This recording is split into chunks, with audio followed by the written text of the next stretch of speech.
welcome everyone to another week of the Focus TV. We got Octavia White here, Raymond Lyons, Malika Miller, Wilson Tarver Jr. This is season 8, episode 19 of the Focus TV. You guys know how this goes.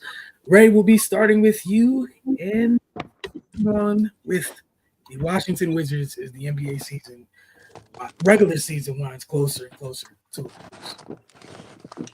Yeah, definitely in the home stretch right now. So the Wizards, they're pretty much just kind of seeing what they have in regards to roster. The off season approaches. So they, of course, they got to figure out what they're going to do draft wise, and what potential personnel moves they're going to make in the summer, and also just kind of seeing what they have in terms of the young guys. And I mean, there's been some bright spots. Alex Sarr, he's continuing to develop nicely. He's rounding out his game, becoming more polished offensively and more solid on the defensive end. AJ Johnson has been probably the breakout youngster of these last few games. I mean, when he gets to the game, it's fireworks. He's definitely one of the more exciting players on the roster. We've been able to see some of Kobe Jones. He had a pretty good game against Brooklyn on Saturday in a loss. But yeah, man, had a season high 20 points. And also they're just really trying to see what these guys can do basically, and they're throwing them out there and giving them a chance. And it's actually been fun to watch. We already know what this season is for the Wizards. They're trying to solidify their draft position. But yeah, they have some pieces. They have some nice young pieces and can potentially add another one in June. So yeah, man, that's where they are right now. Coach Keefe is just letting those guys play and figure it out, which is beneficial. There's no better teacher than experience. So getting to see these guys get real life reps and I mean they've been showing something, man. They typically early in the season or even last year, like a lot of these games turn into 30 and 40 point blowouts. We've seen them fall behind, which they're going to because just being honest, they're not one of the more talented teams in the league, but they've shown composure. They've shown that they can fight back and get back in the games. And it's generally been led by the younger players. So yeah, man, it's been cool to see. Of course, you wish their win-loss total wasn't as lopsided as it is, but we know what it is in the league these days. If you're a team that's in a position that the Wizards are in, you're trying to get the number one pick, and they're trying their best to get the number one pick, to put it lightly. But yeah, man, I have enjoyed watching these youngsters kind of grow and develop. None of them are the same players they were when the season started. Bub, Alex Sarr, Keyshawn George has been hurt, and Bilal's been hurt as well. But when they were playing, we were able to see them kind of add things to their game and do different things. Keyshawn, his last few games that he played before he was injured, he had a little more ball handling responsibilities. So it's just good to see him rounded out and expand his game that way. But yeah, man, if these young guys continue to develop the way they are, and you throw Kispert in that mix as well, then they got a pretty solid foundation to move forward with on this rebuild. Yeah, it's every point you made. Season's coming to a close, and we'll see how they finish up. AJ Johnson definitely has seen his name on social media a few times the last couple games, especially with some of the crazy dunks. We're going to move over to the college side of things. We have reached the Final Four, which means the Sweet 16 and the Elite 8 were played on their respective sides of the bracket this past weekend. So let's go up. Let's go ahead and get this bracket up on the screen. On the men's side of things, where's it at? Here we go. All right, Octavia, we'll start with you. We know who's in the Final Four, but if you wanted to share your thoughts on the Sweet 16 and the Elite 8, now that we know that it's chalk, over 1 seeds. Ball made it in various facets. Your thoughts of Yeah. the record? Yeah, I think it's first of all, I think it's kind of cool that all the number one seeds made it through. I know a lot of people don't like the way things have gone when it comes to I guess you want to say no Cinderellas in regards to this season, but I like to see the best play the best. It's nice to see that it seems like the committee got it right and got all of the one seeds properly deemed, and these are all four of the teams that are going to make it through. And I think it's very interesting because I mean, it's really going to be hard to figure out who can really win. You know, it's really going to be like who's going to be on at that point in that game and at that moment. I think it's also interesting that it's not too many freshmen that are going to be like right in the mix. A lot of it is some tenure players, some players who have come from different colleges before who have had a taste of it, but now they're really back in the mix and really being on the stage where they want to. I think that even though the ones got through, I think in the Elite Eight, they made it very interesting. I mean, we talk about all the ones getting through, but Texas Tech was right there on the edge of it. If they didn't miss two front ends of one-on-ones, we may be having a different story in that aspect. I know we'll get to the girls later, but shout out to Maryland. I hate the way that everything is shaking out now afterwards and how great of a season they had to only end the way that they did in the loss, of course. But then, of course, the turmoil of them losing their coach. I think Rodney Rice and already Jacoby Gillespie has already declared that they're going in the transfer portal. I expect that either Derek Queen is going to declare for the NBA or possibly transfer as well. I'm glad Julian Reese was able to finish out his year and not really have to deal with the rest of that. But I think they played really, really hard. Just Walter Clayton Jr. just had hit some amazing shots, and Maryland went on some lulls where they weren't able to score. So they put up a hard fight. So did Texas Tech. I think Duke is one of the most complete teams. So I think when we get to the Final Four, it's really going to be a toss-up. You don't know if it's going to be the young guys like Cooper Flagg, who is, I mean, top-notch on both sides of the court. If he's going to be the quote-unquote X factor, even though there are a lot of other people on his team. I mean, Con Knuppel, he's been playing great. Tyrese Proctor as well. But that, and I mean, everybody's of course talking about Florida. Everybody's talking about Auburn. Houston is also in the mix, of course, being the number one. But I feel like a lot of people kind of drown them out just because I really think the big focus is on Duke and Florida. I think a lot of people probably have Duke and Florida making it. But I really think it's a toss-up. And those are the type of games that I like. This is the reason why I do not do brackets, because I am a sore loser. And I know that whatever I do is not going to be right until it's going to make me mad. So I do not do that. But I feel like this should have been the year that I did it because I usually just take the higher seed. So I think I would have made it through. But I mean, here we are. I'm excited for it. I think it's going to be a great national championship. I know, like I said, people are still talking about no Cinderella stories. I don't need a Cinderella story. I want to see best on best. And I want to see the teams who have been at the top of, the standings for majority of the year go out there and fight it out for, the ultimate prize for them to win a national championship. So I'm very excited to see what happens Saturday. Yeah, Saturday. I think there's this on Saturday. Malik, your thoughts on the Sweet 16 and Elite 8 now that we know who have made the men's Final Four? You're on mute. Absolutely. I can definitely say 3 out of these 4 teams have been in dogfights in this tournament. And that one team that really has just been carrying the load is Duke. Duke is a all-around complete team. For them not to win this tournament is a lot of things got to go wrong. Auburn looks great.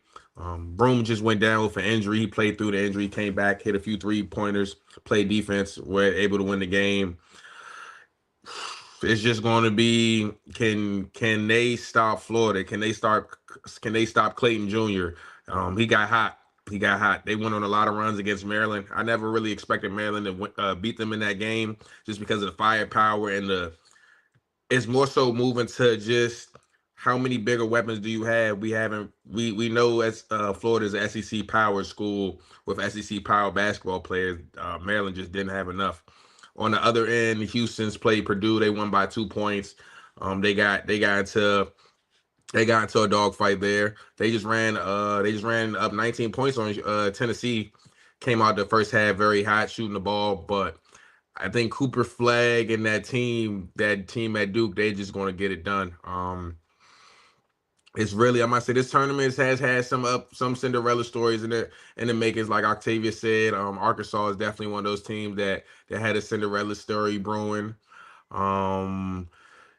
Gonzaga, definitely one of those teams. Kentucky. I want to say they lost the same day that Arkansas lost. So under a new coach, under a new regime, they were able to get somewhere. A lot of people had St. John's. I had St. John's at the bottom of the bracket coming out. So some people went home that weren't supposed to go home. Maryland, for some people for majority of the people that are from here, we definitely wanted to see Maryland take it as far as they could, and this was one of the first years they've been in the last 20 years this far. So it's definitely still some great basketball to be played. The best 4 teams, like Octavia said, are here. The Duke, Houston, top 3 defensive teams. Duke having the best player in the country right now. ACC Rookie of the Year, probably going to be National Player of the Year. Florida and having Broome, Florida and having Clayton Jr., Auburn and having Broome, and Pettiford. Auburn has probably the best 6th man in the country in Pettiford. He's a freshman. He doesn't start, but he's playing 28 to 30 minutes a game. He's closing games out, whether it be 10 points, 15 points. If he gets 13 plus, they need him to get 13 plus. So he's definitely an X factor for Auburn. Just SEC on one side, Duke, Houston on the other side. So somebody from SEC is going to have to go defend Cooper Flag. Ray. Yeah, man. These are going to be 2 great Final Four games, and eventually a great national championship game. Yeah, I'm with Octavia, man. I don't mind seeing all the ones go. I actually wouldn't mind seeing it happen more often, to be perfectly honest. Like, I don't know what people have against dominance. If you were one of the best teams all season and earned one of those number 1 spots, why wouldn't people expect you to run through the tournament? We know the nature of it is it's a one-shot deal, and anything can happen in that one game. But I applaud those teams for upholding it and making it this far. And it hasn't been easy. Like Malik said, I think Duke is the only team that's pretty much just kind of ran through their bracket. We saw what how deep Auburn had to dig against Michigan State, and shout out to Broome, man. That's just straight up toughness. I thought for sure he broke his elbow or something. I definitely didn't expect to see him back in the game. But I'm pretty sure him checking back in lifted his team, and he had made a couple big plays. So yeah, shout out to him. Florida, you're going to have to stop them. They got a lot of firepower, and they attack you in a lot of different ways. It's going to be difficult to contain them.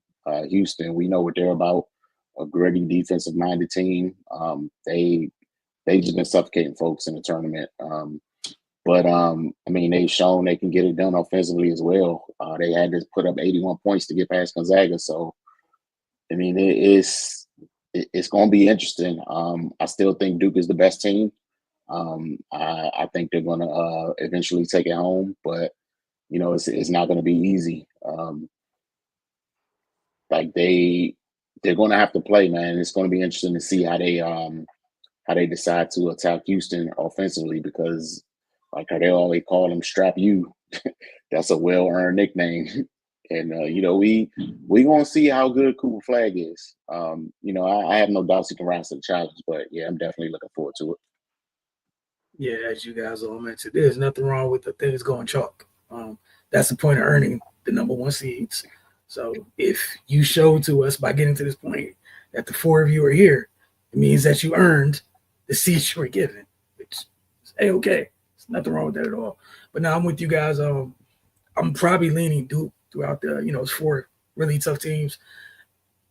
Duke has the size of a big NBA team, not even just an NBA team, but a big NBA team. I just think that size overall is going to be – that's just a lot to deal with. And we know, as you mentioned, right, we know what Houston is. And it's size and athleticism they have. So, sometimes when Houston gets in trouble, if they get into a thing where they can't turn somebody over and keep them, in the tight boxes that they put them in. That's a tall task to put Duke in a box offensively. And if you can't, do you have enough to – what if it turns into a game where you have to outscore them? Can you? You got enough firepower too? And then the folks on the other side, Florida's definitely earned their right to be here as has Auburn. I think I like Florida a little bit more in this one, but I'm probably going Ray. I think I'm just leaning Duke right now. Look, man, this time of year, guard play matters. I think each one of these teams has solid, has more than capable guards. But hey, man, you got the best player in the country, unless he fails to prove it. That's probably where I'm going to lean to. Sometimes having more NBA guys than another team goes a long way in college. Hate to be the person to break it to anybody. All right, gonna go over to the women's side of the bracket, as Octavia touched on a little bit later, and we will talk about Maryland men's basketball and the coach and leaving and the new coach and all that other stuff a little bit later in this evening's program. But who wants to start here? We had a lot going on in the women's tournament.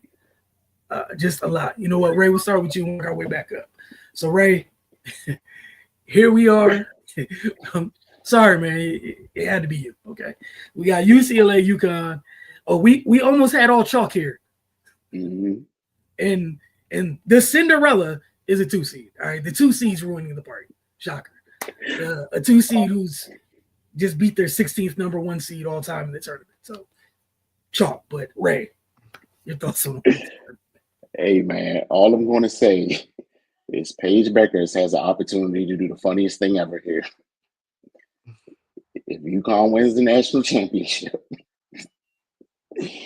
Oh, man. But let's not look that far ahead.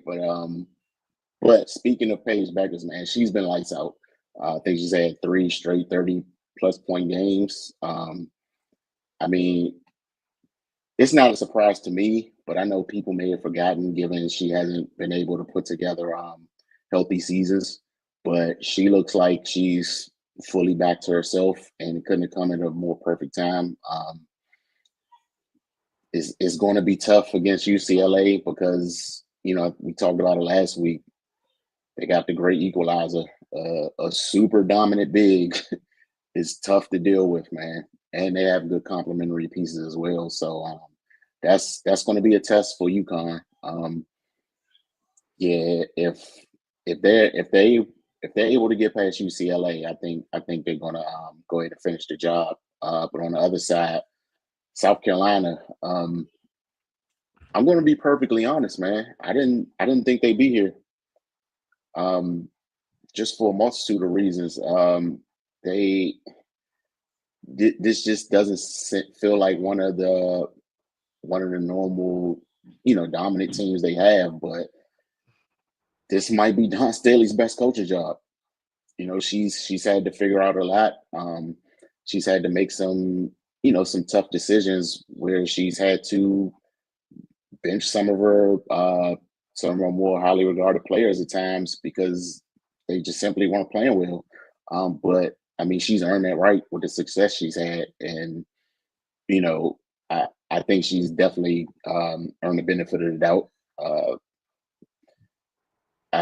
Whatever decision she makes, I'm gonna roll with it, plain and simple. Given the success she's had, yeah, man, I can't call that game between them and Texas. That's going to be real interesting to see how that plays out. If Malaysia Fawali has one of her good games and not one of her erratic games, then I think that puts South Carolina in a good spot. But yeah, man, it's going to be 2 more great Final Four games in a highly competitive national championship.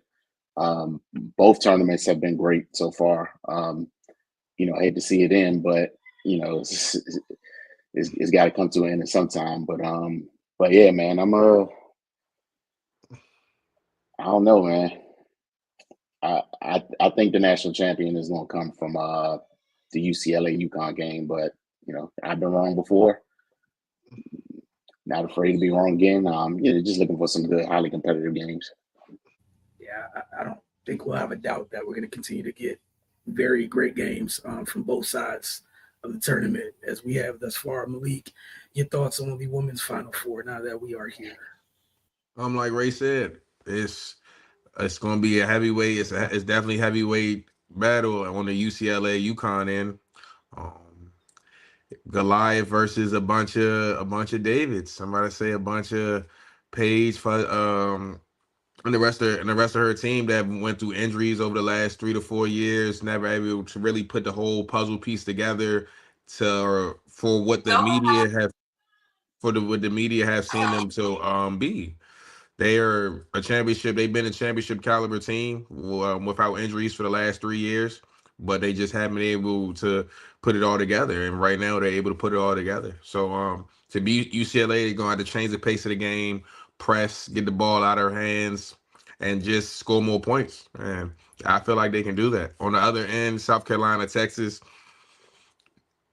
like Ray said, I think the winner's going to come from the UCLA side, because the same way that South Carolina's in here right now could be the same way if Maryland girls could have played a little bit better, 5%, 10%, because they, like we said a few times ago when we was talking about the Maryland South Carolina game, if they can keep it close, they can find a way to win. They weren't able to win, but they were able to keep it more realistic. It wasn't a blowout. It was a good game all into the fourth quarter. And just with that being said, do I see Maryland beating UCLA or UConn? I don't see that being a super competitive game. So with that being said, yeah, South Carolina beating Maryland 67-71 by 4.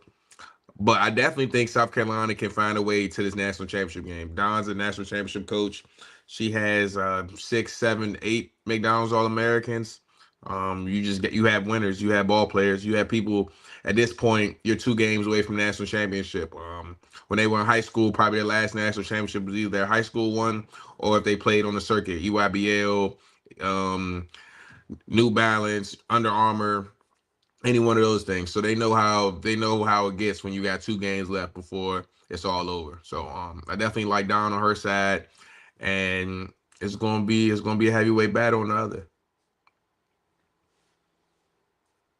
Tavia. So I know what I just said about wanting to see all the best teams play and all the ones that made it through. That's great, but I really wish Maryland would have made it through. I know it probably wouldn't have been, like Malik said, that big of a game. It probably wouldn't have been that competitive to a certain degree. But I mean, let me have my bias for a moment. I think Maryland played really, really good. My dad, as a story, my dad actually used to coach Manny McDaniels that plays for South Carolina. So he was definitely on the South Carolina bandwagon. And, he was like, it's going to be a blowout by halftime. And I was just excited that they stayed in the fight. They stayed in the game. I do wish that Bree McDaniels was there. I feel like that could have helped them a little bit more on the defensive side as well. Even though I think they played fairly well, they just weren't able to close it. And I feel like that was kind of the story for a lot of the games in the Elite Eight. A lot of the teams that won outside of Connecticut, it was a little bit of a battle back and forth. It seemed like the teams that came out, they were just the ones that were able to close it out in the end. Even Connecticut started a slightly, different. Kiki Iriafen started off pretty well, but then she went into a lull. Texas and I'm sorry, I can't think of who they played. Tennessee. That one was competitive as well for a good portion of the time. But Maddie Booker, Rory Harmon, shout out to her. We know she had the ACL injury last year that took her out. She came back. And I think this was probably one of her, at least recently that I've seen, one of her more dominant scoring situations. I think they said she only shot like 2 or 3 threes all year, and she hit 2 in this game. She definitely came out with the desire to score and help her team.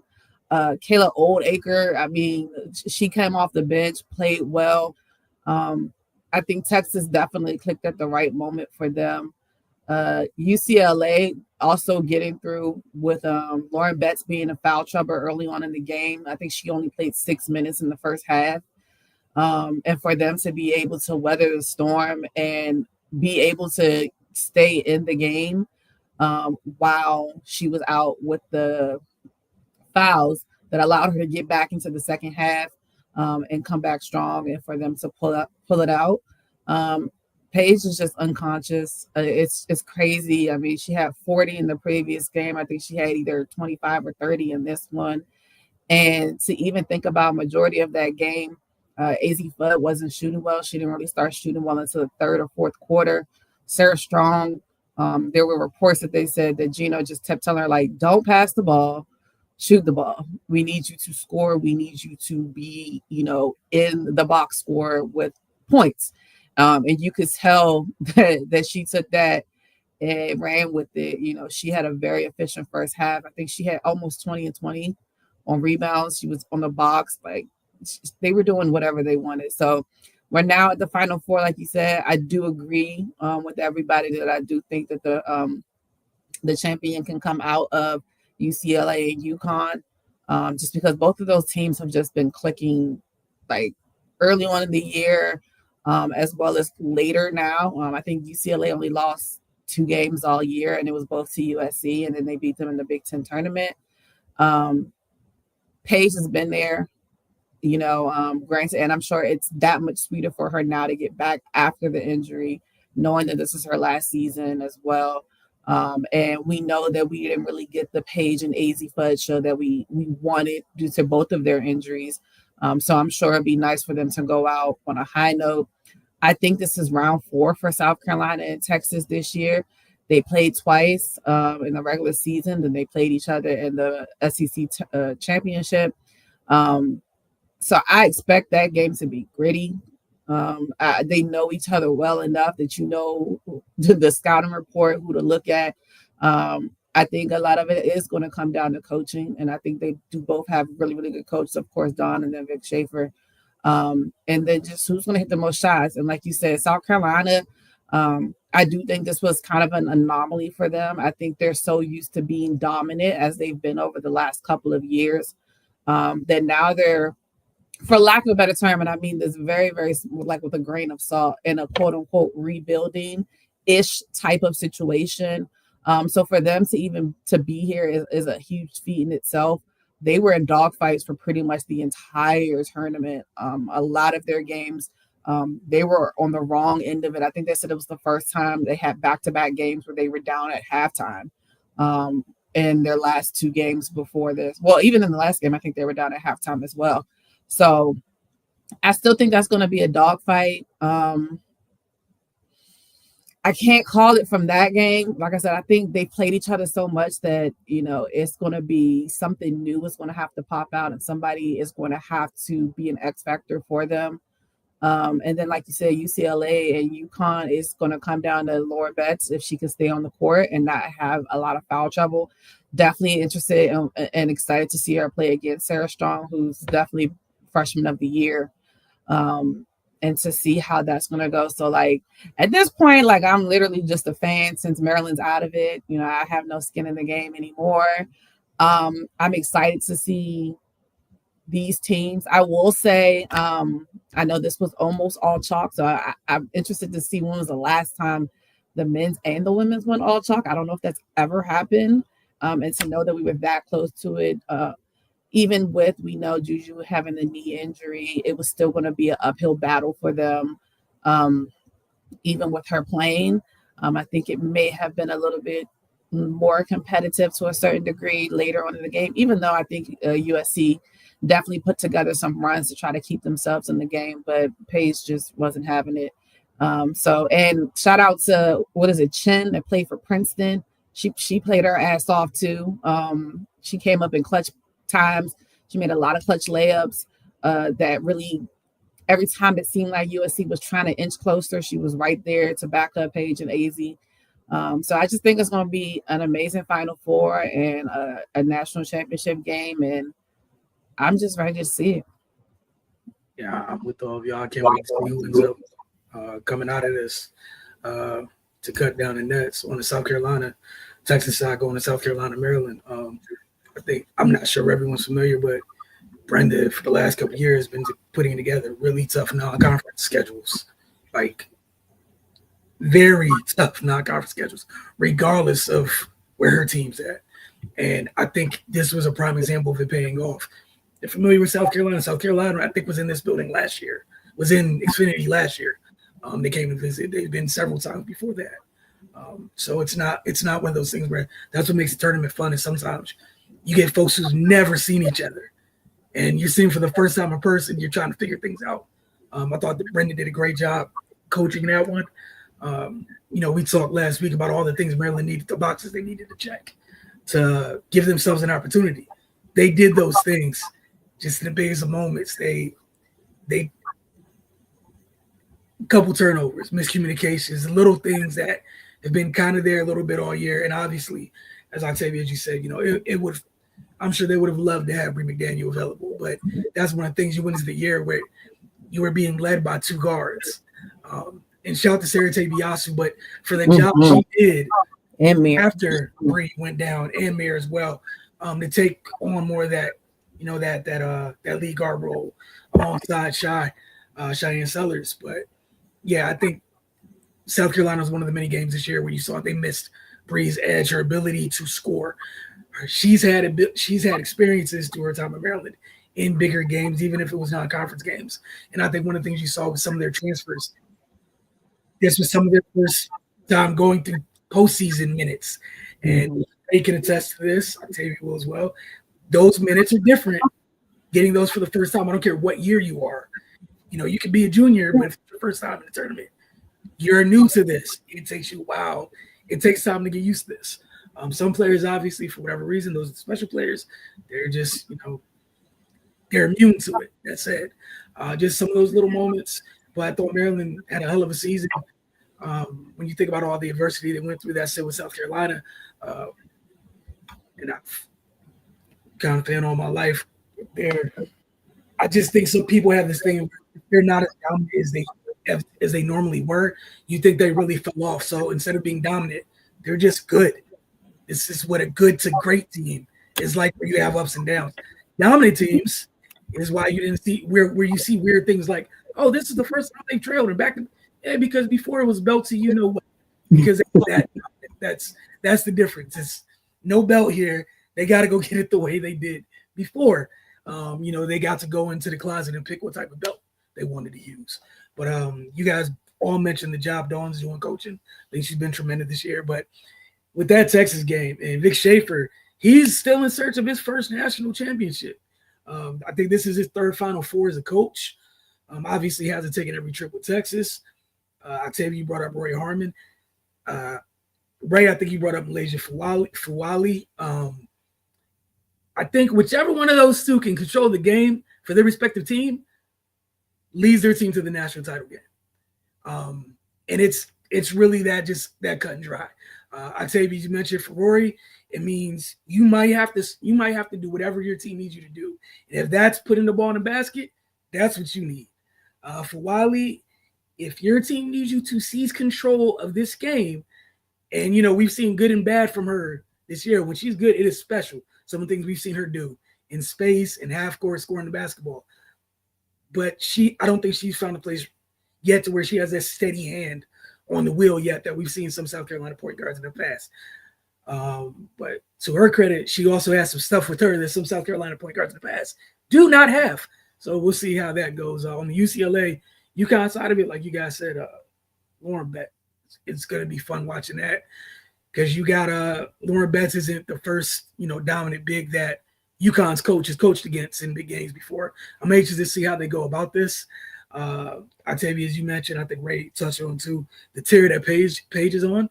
Seems like she learned that lesson last year when Gino was laughing afterwards about the whole, passing and getting everybody involved. Sometimes you need to kind of tell them, come on, we going this way. And these last 3 games have been paid saying, come on, we going this way. And shout out to freshman Sarah Strong. I think she's been the most consistent one going, we're going this way. And yeah, to the young lady, I think it's Julie Chen, that she had 15 in the last game. That was great. We've seen AZ here and there get going, but the most consistent player for Connecticut alongside Paige Beckers has been the freshman, Sarah Strong. 22 and 17 is ridiculous. She is not the 5. They have a 5, and I will say I'm interested to see how they deal with Lauren Betts. That's hell in itself to deal with, but they also got to deal, this time of year is about guard play. They got to deal with Paige, so we'll see what happens. I'm not going anywhere in terms of who's coming out of where. I'm leaving all that alone. I just want to sit back and see what happens. Although I am anxious to hear what Ray has to say. If what he spoke to does come to fruition, I want to hear it. So I'll just wait for that. That's the only caveat I have at all. All right, on to, let's get this off the screen. We're going to go to Take It or Leave It. So I'll do my best Cardo impression this week. What we have this week, though, sorry, Octavia, it's not my fault. Owner meetings in the NFL, right? One of the big discussions is whether the league is going to ban the Eagles' famous tush push. As of right now, 16 teams have chosen to do so, but 24 teams need to feel the same way for a change today. So they are 8 teams shy. As of right now, it has been tabled, which means it can be revisited in the owner's spring meeting that takes place May 20th through 21st. Take it or leave it that we've seen the last of the tush push. Octavia, your thoughts? I'm leaving it because this is a bunch of malarkey at this point. Okay. It's crazy. It's like the things that are bothering me. Like I hear the arguments for both sides. Of course, the argument on, the Bandit side is player safety and blah, blah, blah, blah. But I saw a stat that only 3 teams have actually really run this play. I haven't seen not one person get injured yet. So this phantom injury situation to me is a little bit murky. It just feels like they're being punished for doing something well. Everybody else could do the same thing. I feel like this is in comparison to what the recent talks have been in baseball about the torpedo bat. Everybody has the opportunity to do it. It's not like it's something that is solidified for one team and only that team can do it. It's not like the Yankees are the only team that is able to use a torpedo bat. It's not their fault that they were able to perfect it, have the personnel in order to perfect it, have the coaches to be able to coach it to a certain way. And to be fair, it's not like it hasn't been stopped. I mean, it hasn't been stopped a lot, but it's not that it hasn't been stopped. To me, it just sounds like a bunch of bitter Bettys that are upset, and I am very much in my feelings about it. If it gets banned, it's just another they hate us, nobody cares type of situation. And I really hate the fact that they were supposed to have the vote today. They had the vote today. They didn't have the votes for it. Instead of moving on from it, now they're going to table it until May so they can think about it and try to get more people. So that's I say leave it because it's my team and it's one of our signature plays and it's one of the things that makes us great. And when people say oh, it's not aesthetically pleasing, it's aesthetically pleasing to us. We also matter in this situation since it seems like nobody cares. I just think it's a bunch of crybabies who can't stop it. So they're let me just tell them that they can't do it anymore. The only small silver lining that I feel is I just feel like we'll find another variation of it if need be. It's not like Jalen Hurts necessarily always needs to be pushed. He benches 600. I mean, they did also just sign AJ Dillon, who also has quads just like Saquon. So I feel like they'll still be able to find a variation, but I just think it's kind of sucks that it feels like that they're being singled out for a play that they just happen to be a lot better in than a lot of other teams. Malik, your thoughts? Take it or leave it. Tush push being bad. Yeah, I'm leaving it. Sure, like Octavia said, they can. The people who want it gone are talking about player safety, things of that such. It's really not like that's really not when it comes to that plus and that minus. Every play is a safety hazard play. So I mean, and they're taking it the same way. They're taking a risk on their behalf, running the play themselves. Everybody can't run this play, which is why everybody is not in support of this play. And when I mean running, not they can't call the play, but everybody doesn't have the guys up front to run these plays. So with that being said, even are you banning the tush push play? Are you banning the formation? Because they've run different plays out of this same formation right here. So like, what are we banning, or are we calling it a quarterback sneak? And what part of the play are you banning? The lineman or the push from behind? It's just more so y'all saying it's a general thing because y'all don't like the whole formation of it as a whole. So are you getting rid of a quarterback sneak? You're basically just saying you don't like it because the Eagles are doing it and they're dominating. So you gotta leave it. You gotta leave it where it's at. Ray, what say you from your NFC East side of things? Yeah, I'm gonna leave it, man. Like I don't like the play, but I don't like it enough to take it to litigation. I mean, and then like Octavian said, they did take it to litigation, and it didn't go their way. It should be over and done with by now. Like, I mean, you did your due process, you voted, you didn't get enough support. Let's move on. But yeah, I mean, it is what it is, man. They found a loophole in the system or what have you. Deal with it. But what I would like to see though, like in the Commanders game when the guy kept jumping to play and they said if he did it again they would just give him the touchdown. I think they should eliminate that because if I'm the defender, I'm going to jump it until you just do something else. That's probably why I shouldn't be in charge because somebody's going to get hurt messing with me. But that's why we watch sports, isn't it? But yeah, man, like you gotta give teams a fighting chance to stop it, because that would be my mentality to try to jump the timing and jump the snap. But we don't have to take it to the Supreme Court to try to get rid of tush push. That's very soft. I think we should move on. It's giving very much MAGA vibes at this point. I feel like they're trying to get a recount with the machines at the polls at this point. Like, what are we doing?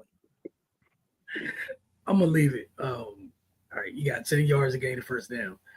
It behooves you to have the Eagles in third and at least 3. So this is not an issue. That's it.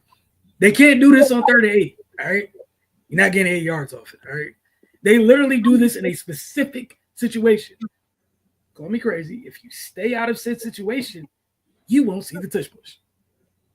Be better, guys. Like, that's crazy. That's like my whole thing is if you let them get to that place, hey man, we all know where this is going. This is on you. You did this. Your failure to let them get 9 yards or 9.5 yards, or let's call it 8. Your failure to keep them from 3rd and 6, 3rd and 5, 3rd and 3. That's on you. Like, get over it. Like, you're allowed to time it and jump up. You're allowed to do all types of outrageous things. The bottom line is stop building these paper mache defensive lines. If some teams out here using granite up front, like, you just might want to, man, paper ain't being rock. I got to let it go. It's so crazy. I would also like to say, though, I feel like when Frankie Louisville kept jumping over, like, it should have been like a flag because, like, he hit Jalen in the head. So that was like, unnecessary roughness to the quarterback in the head. So they could have scored that way, too, just in my opinion. But, Can't have it all. It's part of it. He kept flying over and he kept landing right on the quarterback. Like, to me, like. Yeah, absolutely. Hey, but you want to know what? In that play, he's not a quarterback. It's literally a running thing at that point. Not necessarily, because like you said, they run different plays off of it. Sometimes they fake that and they do a rollout. He has not taken the snap and done anything off of that. They've They done have different in the things. past. No. They don't do it a They- lot though, but they have in the past. He has not grabbed that thing and dropped back and took an actual drop. I've They seen done- it. I've seen it. It's crazy. All right, back to something else that's everyone is again owning meetings, heavy NFL vibes. So we'll start with you, Ray, and then go to Malik and then Octavia. Aaron Glenn is the new head coach of the New York Jets. He had this to say about his new quarterback, Justin Fields. You go back and watch at Ohio State, big arm, understands how to run an offense when given an opportunity. Just a really good person, a really intelligent person who knows football. We're going to let him play quarterback. I mean, that's what he's always wanted to do. And listen, I'm not saying that he hasn't had a chance to play that or do that in other places. That's not my issue. But I know I want to do that. But I know what I want to do with the player. Obviously, I want to utilize his legs, but I also want to give him a chance to go out there and play quarterback. Take it or leave it that this may finally be the right situation for Fields to get on track in the long term in the league. Right.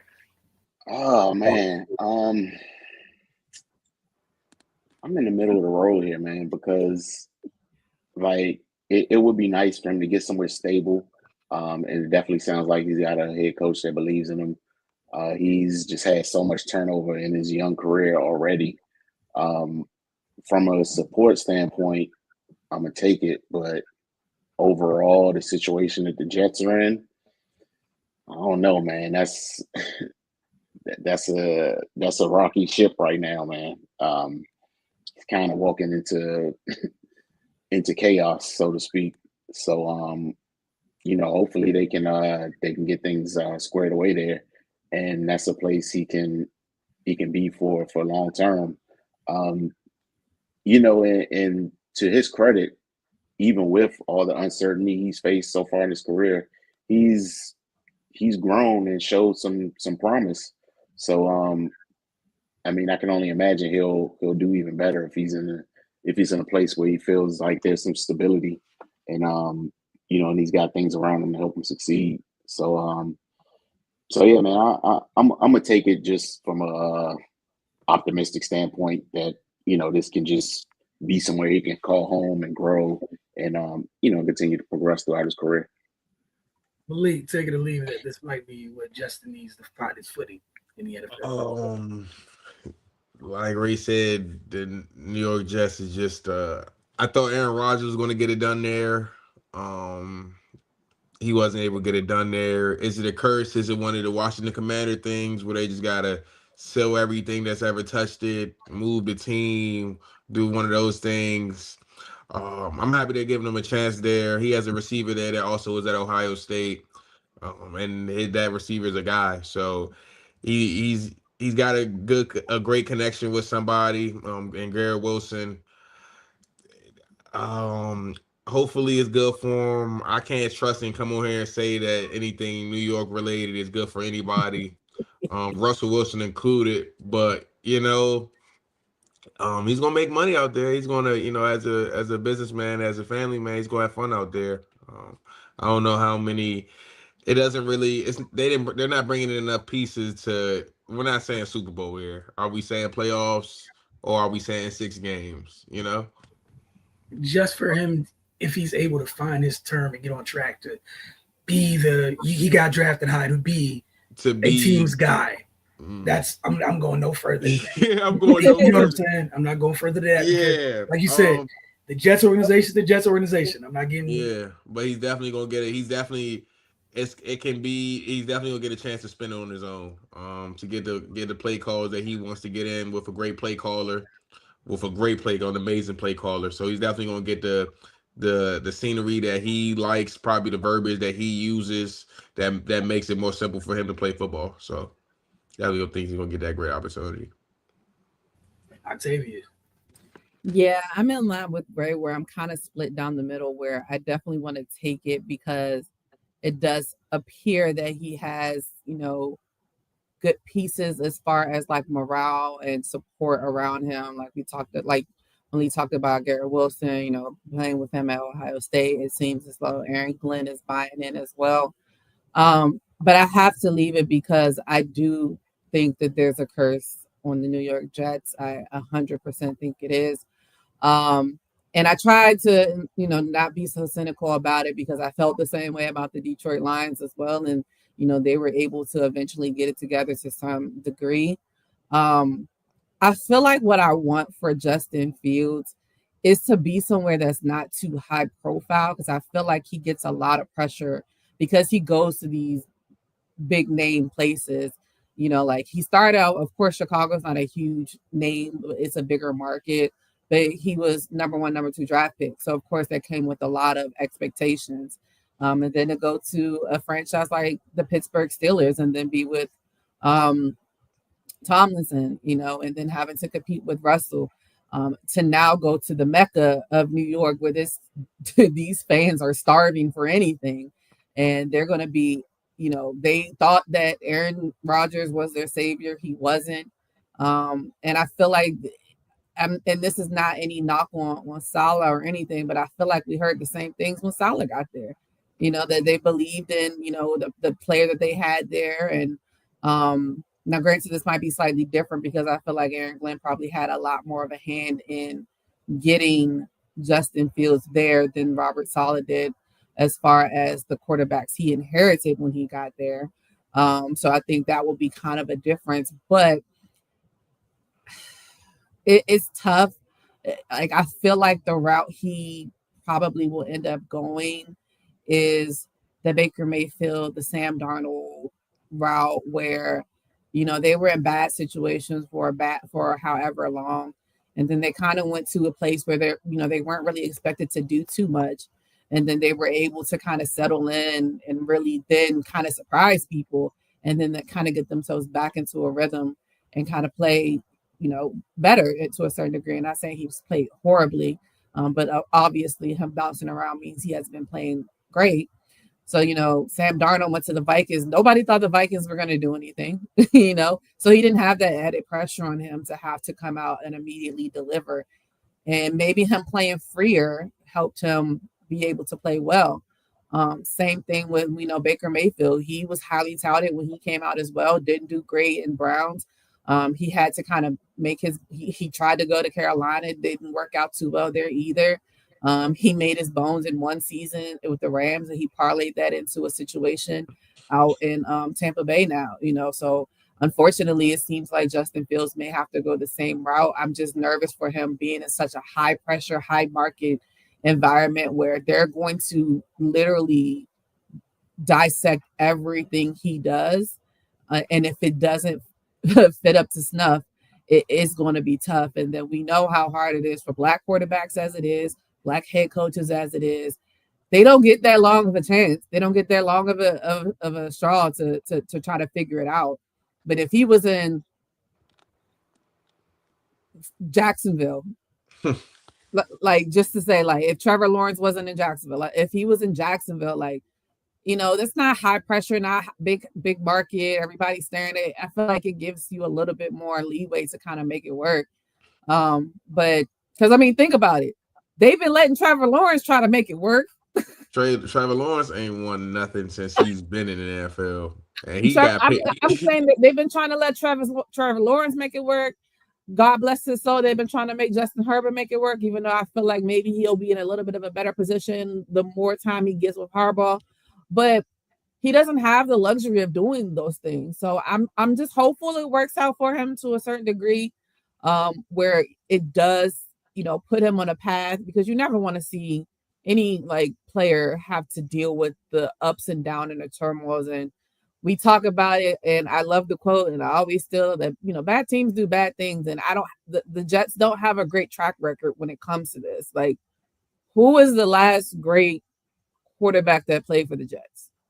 Joe Namath. Like, let's keep it a buck. You might want to, some people want to sprinkle in Mark Sanchez, which is horrible. You might want to sprinkle in the little bit of time that Brett Favre is there.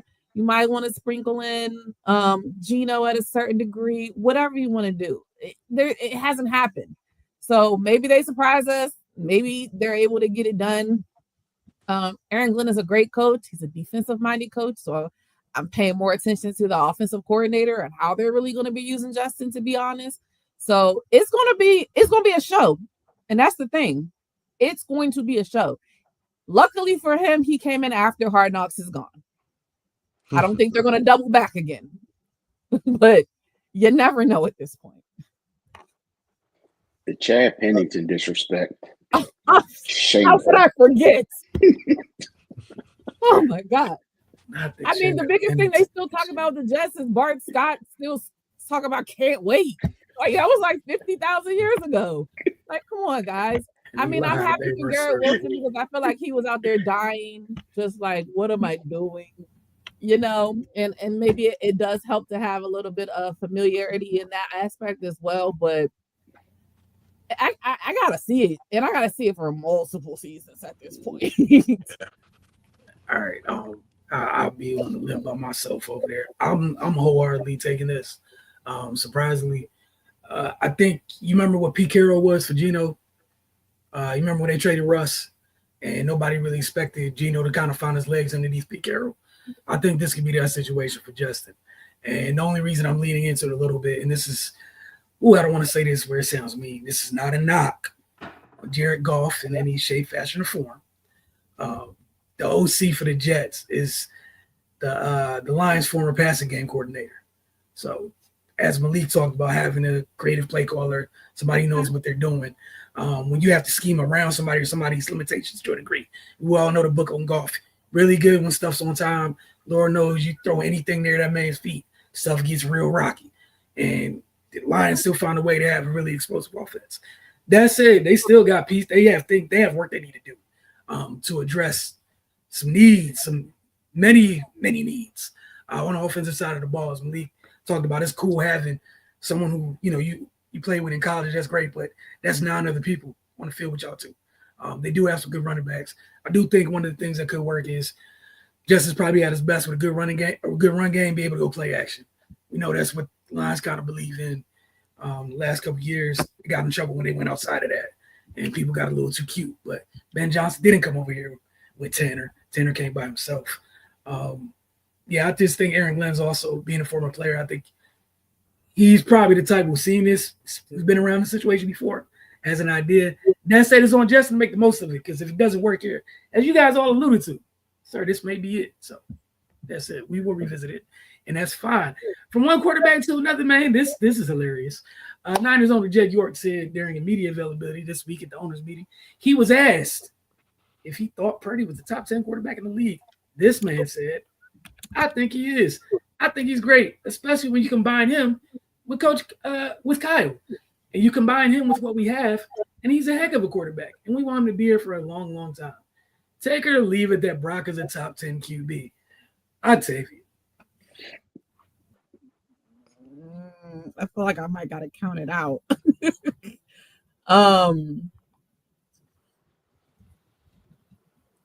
I think that he has, number one, 100% outplayed, of course, his draft position. What we asking, man? I don't need all the platitude. No. Take it or leave it. Hold on, let me count. Okay, you got Patrick, you got Lamar, you got It's a count. you got Jalen, of course. You got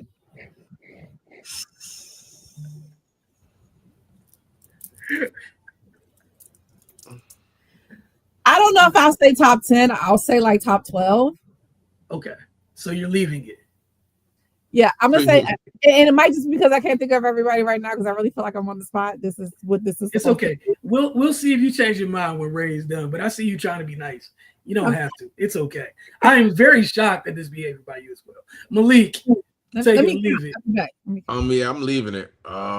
Whether it's you're saying he's the best quarterback, they just put on shorts and t-shirt and they go through the ball, or whether it's he might be a top 10 quarterback plus, like the coach, like they said in the interview, plus head coach, play calling, plus the opportunity. But him quarterback, top 10 quarterback, nah, maybe a little lesser than what Octavia said, probably 13 through 17. I'm about to say, because he's not cracking that. He's not debatable for that 9th or 10th spot. So you see what I'm saying? He's outside of that about 13 through 17. Ray, take it or leave it. And Mr. York's response during the owner meetings this morning, which I nearly dropped my phone and left. Yeah, leave it. It's no, he's not. I don't. Doesn't even require much explanation. Hey man, as soon as you have to answer the question with and this and this and this, sir, what are you doing? Also, he had a chance. Like, had he had a great year last year, this is a different discussion. Did not. That's it. That paycheck it better be 55 with incentives at the highest. That's all I got to say. You tripping. He's not earned that. You got to go win stuff. And he's done more than some people above him might in terms of postseason success. However, if the response to you getting paid by the man cutting the check is in this, and this, and this, I gotta leave that alone. I tell you, we'll give you one last chance because you look like you're trying to make peace and be a really nice person. I am, just because like I do feel like maybe it's just my underdog mentality when it comes to some quarterbacks, because like, you know, a lot of people don't consider Jalen a top 5 quarterback of, you know, and I've seen it back and forth. I agree when you come down to like just pure talent. I mean, all of the scouts couldn't have been 100% wrong.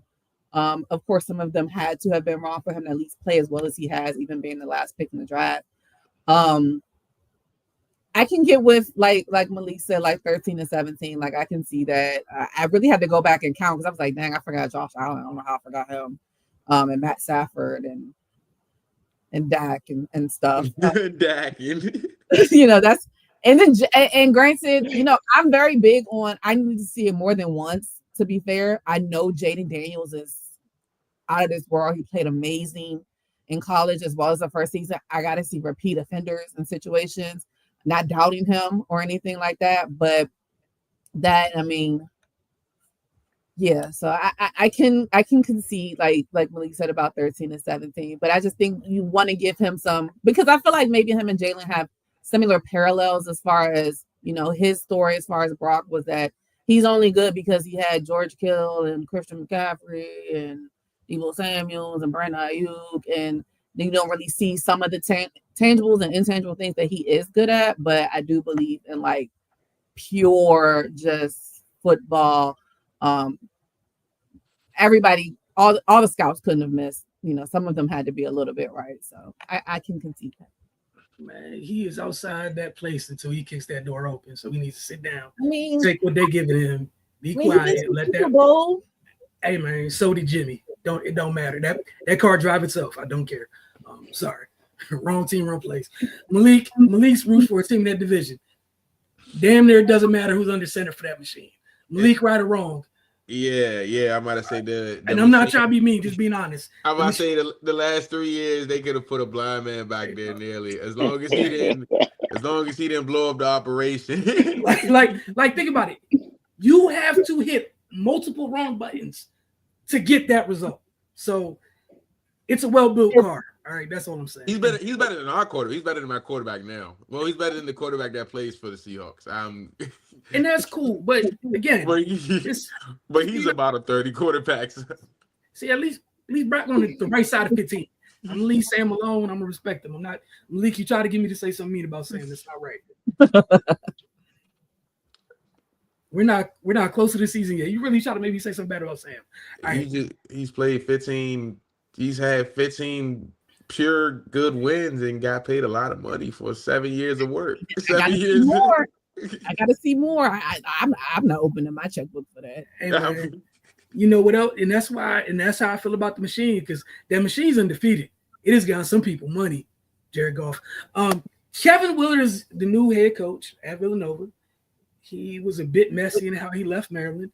You know you did wrong when Scott Van Pelt is out here on your behind publicly for what you did to his beloved school. Many Maryland fans and alum are fans of how this went down, considering they went into their Sweet 16 matchup with Florida, which they lost. We already talked about that. Having chosen to leave, having his choice of whether he left or not, whether it was confirmed, be much of a discussion leading up to the game instead of the game itself. That said, the Terps fell to Florida. He's already out of there. Earlier today, they hired Buzz Williams. Not take it or leave it, but just you guys' thoughts on this whole very, very interesting situation. I'll tell you the Malik that right. Messy, messy, messy. Mm-mm-mm. Again, like I talked about earlier, I hate that this has happened after one of the best years that the men's program has had in a while. To see it all like fall apart in a span of like it seemed like a week, if that. To know that, of course, Kevin Willard comes from the Big East before he came to Maryland and coaching, I think they said 12 years at Seton Hall. I understand the thought of going back to your Big East roots and blah blah blah. I just don't like the way he went about it. I listened to what Scott Van Pelt said, and I couldn't agree more with the way that he stated it. It was just to me, there's a time and a place for everything. Before the Sweet 16 game is not the time and the place for it. We just applauded Tom Izzo about how he deflected certain questions and things about transfer portals and things of that while they're getting ready to play an Elite Eight game. Those are the type of things that you expect from somebody who's in charge of a program. I think it goes back and forth with these departments within these sporting teams within the universities of being upset or not upset depending on what division they're in, if they feel like the division is more pro football or more pro basketball and the amenities and the things that they get. As we know, the Big East is definitely more pro basketball, and then we know the Big Ten is more pro football. So I think that was always an issue for him. I just don't think that it was the time to bring it up in that realm. But again, nothing surprises you. That's why the transfer portal is as popping as it is, because these coaches can leave at the drop of a hat, when they feel like they have an opportunity that's better. And the players are able to do so as well. Ronnie Rice, I really thought with Ronnie Rice and Jacoby Gillespie that they may have been able to parlay something next year. Who knows what other not draft picks, what other transfers or incoming players that they would be able to get. As we know in the area, it's really hard to keep homegrown talent here, and this is not making it any easier. It's only making it that much harder. I mean, think about it. Brenda Freese is one of the greatest women's basketball coaches in time, and she has a hard time getting homegrown players to stay here. A lot of times when she does get them, they've recycled through from other situations before then they decided to come back home. So it's only going to make it that much more difficult for the Terps. I am happy that they were able to get a replacement for him as quickly as they did, knowing that, again, the transfer portal is popping. And they're going to have to basically start from scratch. Like their entire starting five is gone, basically. I don't think Derek Queen has officially stated anything, but I couldn't imagine him coming back. Even if he foregoes going to the draft, I would assume that he would transfer out as well. I doubt he would want to be in a rebuild after coming off of his freshman season the way that he played. It's just unfortunate, and it's just another reminder that this is not the Maryland that we grew up on. This is not the Greg Williams. This is not what I'm used to. But I think that this year was a bright spot. I was just hoping that they could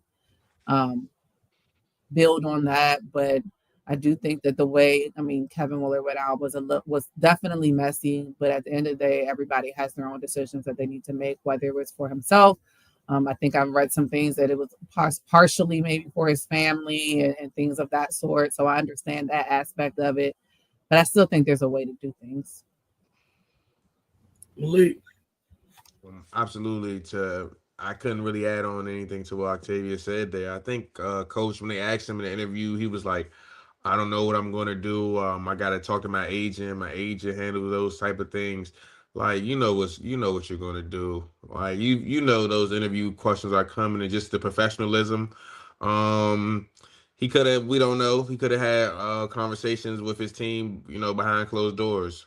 We don't know. We just see what the media puts out, and the media's job is to get clicks, to get conversations going. So, there's some coaches that were able to answer the questions as though we would have liked them to. Michigan State, for example, but we, like I said, we don't know what was behind that closed door. And relating to the recruiting tip, like Octavia said, you can go coach one college team, you can have a job the next day. When it comes to these players, it's NILs too much. Players don't deserve this and that. They shouldn't be able to transfer schools 3 or 4 times.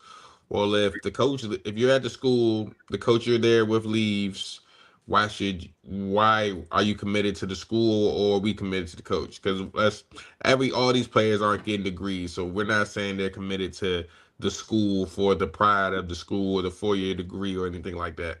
They're committed to the situation, the opportunity that they're presented. So at that point, if they're not presented those situations anymore, it's not really fair to put one hand behind their back while coaches are able to do whatever they want to do. Sounds like Kevin Willard needs some media training. Right.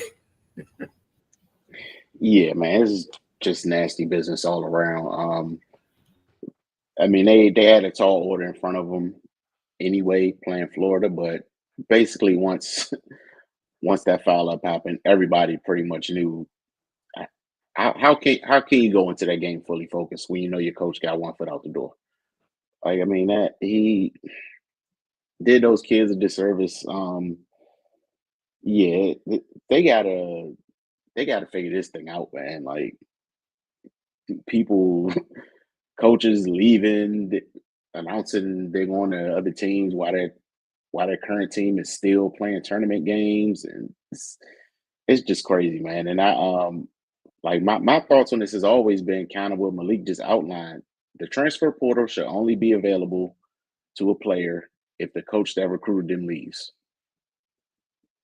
Everybody else got to go through the normal transfer process. That's how I feel about it. I mean, because it's just too much at this point. It's just unregulated. Is no way to get a handle on it. And I don't know, man. Maybe put some restrictions around with coach movement as well, because it's crazy. Like but now we're at a place where it's, I don't know if it can be reined in. But that specific situation, that was crazy how that played out. Yeah, that was beyond messy. But we've been talking about transfer portal so many times. This program in the recent weeks, they need to regulate it on both ends of it. And obviously, we know there's never going to be equal power in terms of players play for a coach coaches players. So a coach moving is not. It doesn't have the same effect where a player can move and lose much more than a coach can lose. Like, a coach gets a new job, the school's left with maybe an empty recruiting. Recruiting is empty. Team ready to leave. All that affects things. But for the coach, they go to a new place with stuff that might already be there. Or if they don't like what's there, they get to take the stuff that's currently with them there. So, I do think there needs to be some type of regulation on coaches. As for players, the whole thing needs to be regulated because, again, my biggest thing is too many players end up moving and end up worse off than they were to begin with. And then there's no safety net. You're just out there because right now it's a wild, wild west, and it's nuts. But for Maryland, I'm kind of torn. I don't know if I'm anxious to see how Buzz does.